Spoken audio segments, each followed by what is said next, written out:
অব্দি এখন ও গাইস জায়গাটা দেখো কি সুন্দর তোমার ভাই দেখো বোকা চোদা খান কি ছেলে। So hello guys, welcome to the ডিফিকুলার চ্যানেল। তো আজকে এই চ্যানেলে ফার্স্ট টাইমের জন্য আপলোড হতে চলেছে মোটো ব্লগিং। তো বেরিয়ে গেছি আমরা এখন।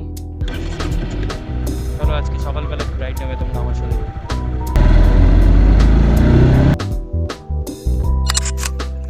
তোমরা হয়তো আমাকে ফানি কন্টেন্ট বা ফানি টাইপসের ভিডিও বানাতে দেখেছো আগে, বাট এখন থেকে চ্যানেলে আপলোড হবে নতুন কন্টেন্ট, যেটা হচ্ছে মোটো ব্লগিং। মানে সকাল সকাল রাইডিং এ বেরোলো, তার মধ্যে ঠান্ডা ঠান্ডা ওয়েদার, যা heavy heavy, just a feeling man. তো গাইস এখন আমি ড্রাইভ করছি বা রাইড করছি আমার খুব পছন্দের হন্ডা সিবিআর। যারা অনেকে হয়তো জানবে না বাইকটার ব্যাপারে, আমি কোথাও একটা ভালো লোকেশনে দাঁড়িয়ে তোমাদের বাইকটাকে একটু ভালোভাবে দেখাবো।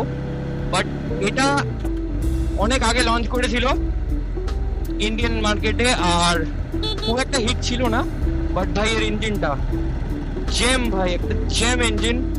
আর যারা যারা মানে হন্ডা লাভার বা গোড়া থেকে হন্ডা সিবিআর আছে যাদের কাছে, মিস করে এই গাড়িটাকে, কারণ এটা ডিসকন্টিনিউ হয়ে গেছে অনেকদিন আগেই। বাট এর ইঞ্জিনটা খুবই ভালো, দারুণ স্মুথনেস, দারুণ। এমনকি এত বছর পরে এর ইঞ্জিনটার আওয়াজও খারাপ হয়নি, যেটা আমরা তোমরা হয়তো হালকা হালকা শুনতে পাচ্ছ এখন। কিন্তু এই বাইকের একটা খুব খারাপ দিক আছে, যেটা আমি তোমাদের মানে কি করে বলে বোঝাবো ঠিক বুঝে পাচ্ছি না।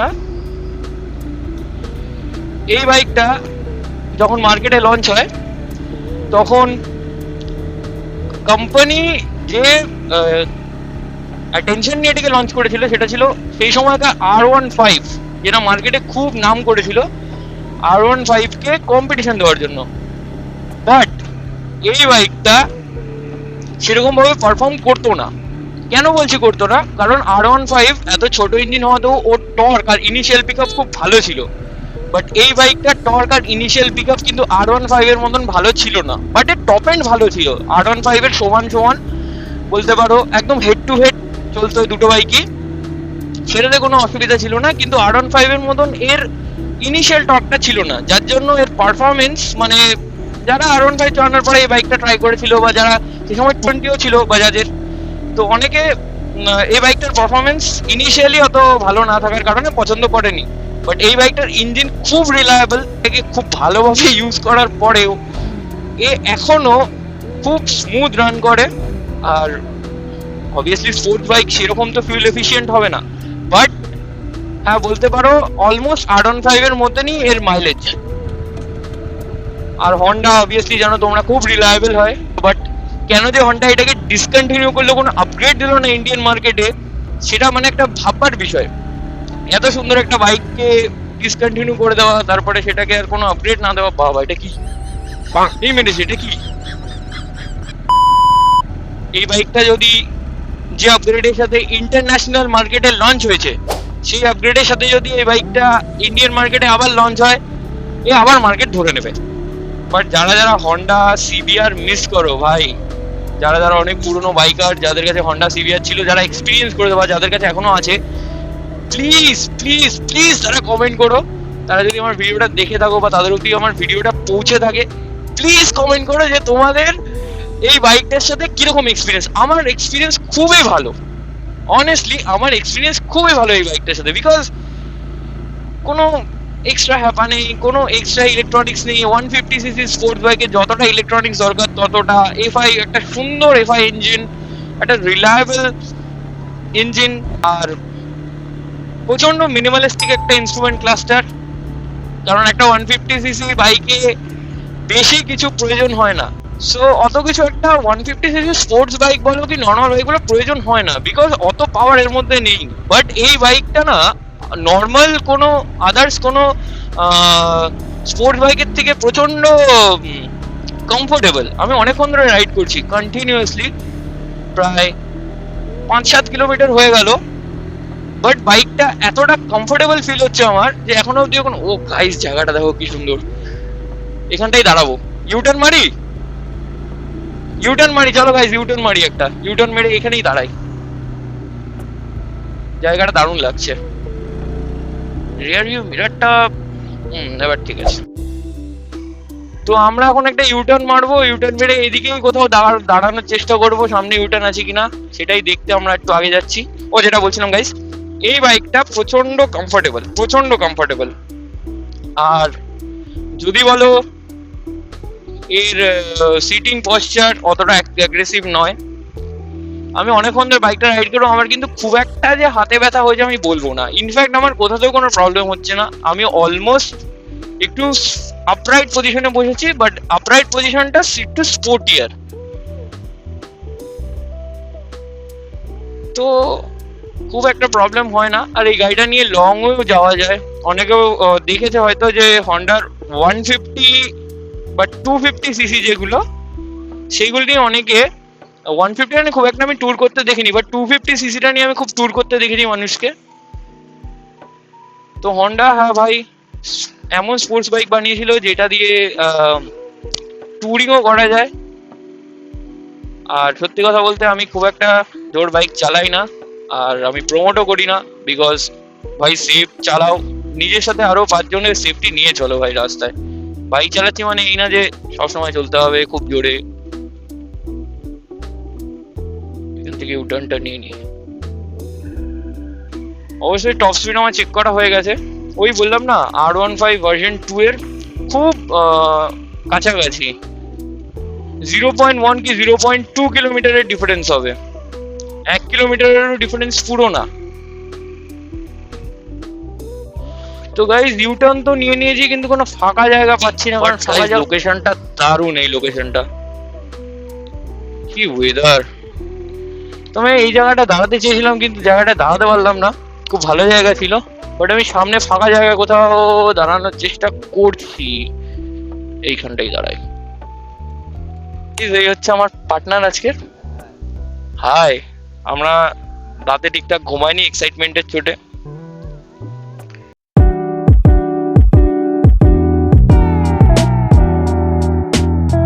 আচ্ছা গাইস, তোমরা কি চিনতে পারছো এই বাইকটাকে?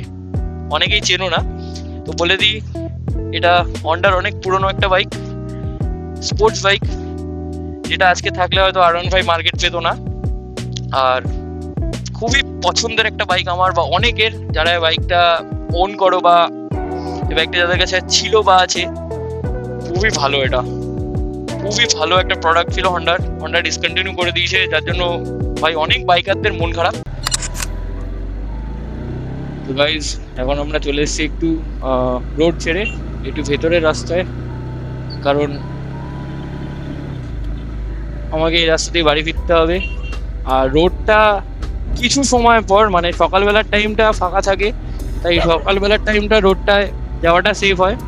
বাট এই টাইমটা, মানে এখন কটা বাজে, 7টা প্রায় বাজতে যায়, এই টাইমটা কল্যাণী রোডটা একদমই সেফ নয়। অনেক বড় বড় হেভি ভেহিকলস ওখান দিকে যায়, আর সেগুলো সব লোডেড হয়। তো এই টাইমটাই রোডটা অ্যাভয়েড করা একটু ভালো। কিন্তু এর পরের সময়, মানে 10টা দিকে আবার রাত্রে আগে অবধিও রোডটা সেফ থাকে। রাত হয়ে গেলে, এবার রাত হয়ে গেলে সব রাস্তাই আনসেফ, সকালেও ইভেন আনসেফ, বাট রাত হয়ে গেলে একটু বেশি আনসেফ হয়ে যায়, কারণ ভিজিবিলিটির প্রবলেম হয় অনেক সময়।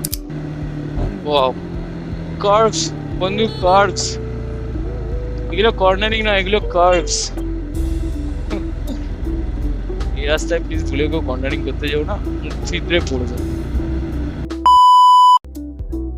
গাইস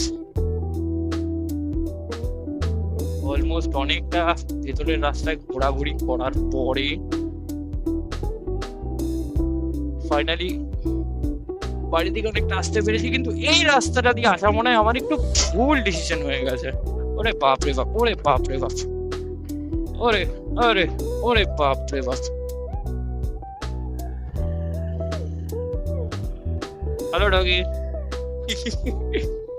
তোমরা বলো যে এরপরে আর কোন বাইকটা আমি রাইড করব, মানে তোমাদের পছন্দের কোনো বাইক। বিকজ আমি খুব একটা বাইক রাইড করেছি তা নয়, মানে স্পোর্টস বাইক বলতে আমার কাছে সিবিআরই আছে, আমি সিবিআরই রাইড করেছি। আর একটা পুরনো Yamaha R15 version 1, yes guys, R15 version 1 আছে, সেটা আমি রাইড করেছি। বাট এছাড়া আমি আর সেরকম স্পোর্টস বাইক, মানে ফুল ফেড স্পোর্টস বাইক বা ফুললি স্পোর্টস নেকেড বাইক খুব একটা আমি ইউজ করিনি। তো তোমরা আমাকে প্লিজ সাজেস্ট করো যে এরপরে নেক্সট বাইক আমি কোনটা রাইড করবো বা কোনটা রাইড নেওয়া আমার উচিত। আর সবাই সবার ফেভারিট বাইকগুলোকেই সাজেস্ট করো, যার যেটা ফেভারিট। আমি যতটা পারবো সেটা কভার করার চেষ্টা করব। আর তোমরাও প্লিজ জানিও যে তোমার যে বাইকটা পছন্দ বা যে বাইকটা তুমি চালাও বা যে বাইকটা তুমি ওন করো সেটা কি কারণে তোমার পছন্দ।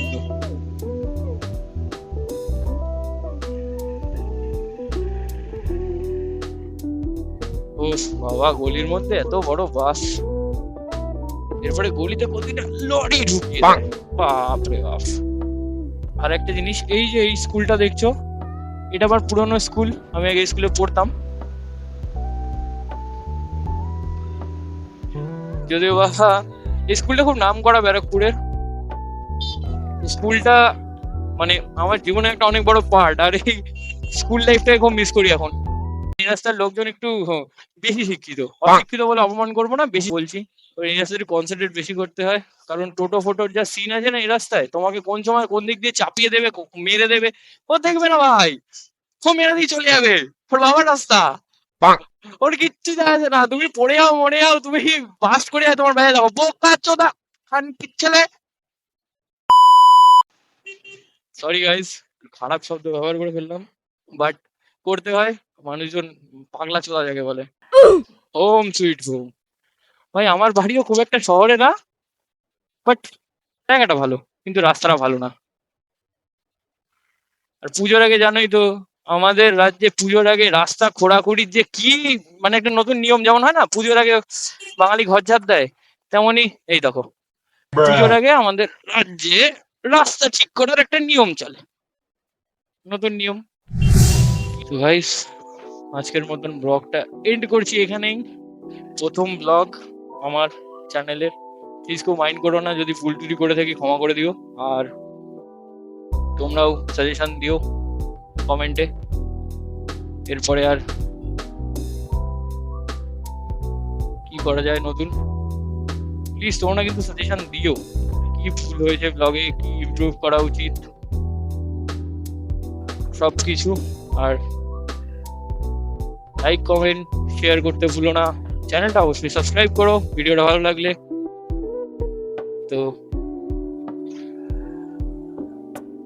আজকের মতন টাটা, তোমাদের সাথে দেখা হচ্ছে আবার নেক্সট কোনো নতুন ব্লগে, নতুন কোনো রাইডে, নতুন কোনো বাইকে।